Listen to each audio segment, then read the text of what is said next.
Hello everyone. Let's start with the most important news of the evening.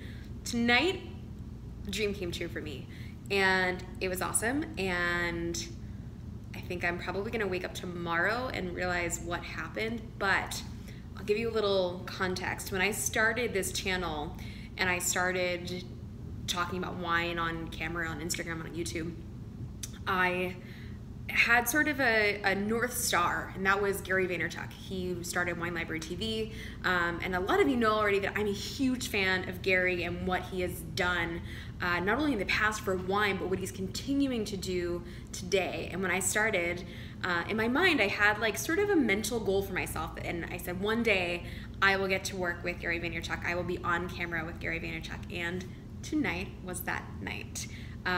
It was very cool. I filmed something that hopefully will be coming out in a couple of weeks. But I just thought I would share that with you because it was really, really exciting. And when that does come out, I will be sure to share it first with you guys.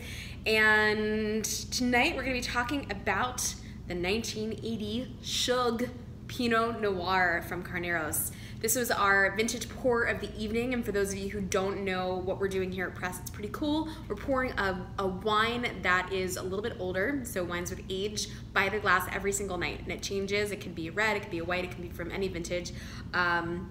We've only done cabs thus far. Tonight we did Pinot, and I had you guys vote on it on Instagram, so if you're not following me there, please be sure to do so, and you can stay abreast of what we're doing each night. But tonight it was the Schug Pinot Noir, and it was glorious. So I'm just gonna taste a little bit so you guys know what it tastes like. And if you're wondering why I'm putting a Pinot Noir in a white wine glass, it is because a lot of these wines with a little bit of age prefer to be in a smaller vessel, and I like how concentrated it feels. It feels a little tighter, it feels a little fresher, and I just prefer it than being in a burgundy glass, which can get a little bit blown out. I don't love the aromatics so much, and sometimes the palate feels a little too loose.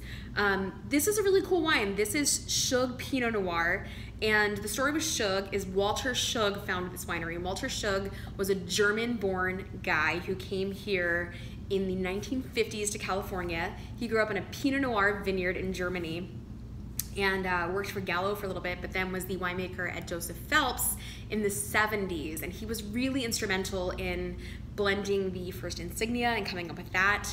If you've ever had any of the late harvest Rieslings that Phelps used to make, he of course used his German background to make those, but he also made Pinot Noir there for a little while, and unfortunately the project didn't survive. It didn't continue at Joseph Phelps, and in 1979 they called it quits, and Walter Schug decided that he was going to start doing it himself, and that's exactly what happened. So 1980, I suspect this is the first, it would have to be the first vintage. I would have to double, triple check with the winery, which still is in existence today. He unfortunately passed away, but his daughter Claudia has taken over for him.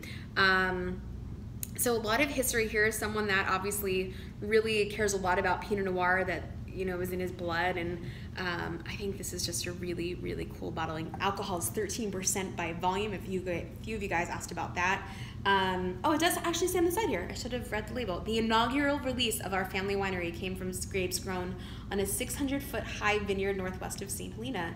It was vinified traditionally with a minimum of cellar treatment and should be decanted before serving. I love some of these old cellar notes. It's pretty cool.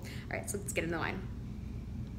On the nose, gosh, it has this really kind of meaty, almost like charcuterie smell to it.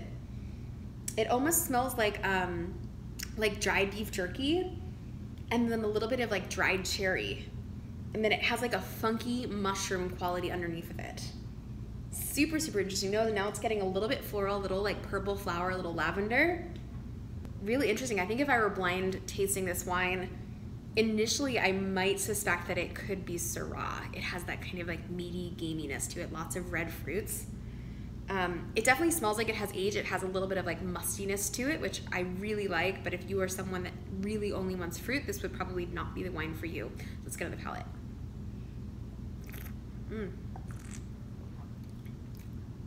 Super savory and herbaceous, but tons of that mid-palate fruit. Really kind of lush. It's Pinot, so it's not super, super dense. It's not super heavy. It's very much on the lighter side of things, but it has a gorgeous finish. Very, very floral. A little bit more of that gamey meatiness that's coming through again. but gorgeous savory herbs, lots of dried fruits here. This wine just like, it kind of reminds me of like a steak tartare in like a really good way. And that's exactly maybe what I would pair with this, is like a steak tartare. Super cool. I'll give you guys a little closer view so you can see the color of this wine, which is a little bit hard to see in this light, but it's pretty garnet, a little brown, but it was very reflective, which is hard to see in the camera.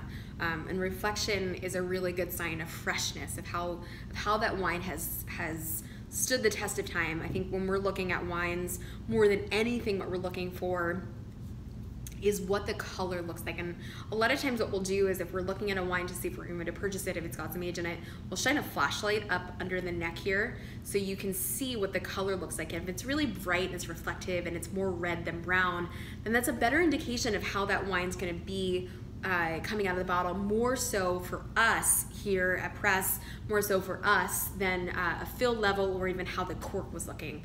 Obviously those things can definitely be indicators, but we look at color first and foremost. That tends to be the most important factor when you're considering an old bottle of wine. So just something to think about if you are in the market for old wines. I'm gonna go back this one more time. It's really, really, really lovely. Has like a tiny touch of that shoe polish thing that I don't always love in the nose, but it goes away really quickly and it's not overwhelming. That shoe polish can come a little bit from volatile acidity. On the palate, it's really lovely. Now I wasn't hungry, now I'm hungry, so maybe I'll go have some dinner. Anyway, that's all I have for today. It's been an awesome, awesome day. I am very excited to continue doing this vintage pour thing at Press. If you are in the neighborhood, make sure to stop by. And like I said, follow me on Instagram to find out what we're gonna be pouring for the evening that night. So I'll talk to you all soon. I hope you have a wonderful evening. Bye.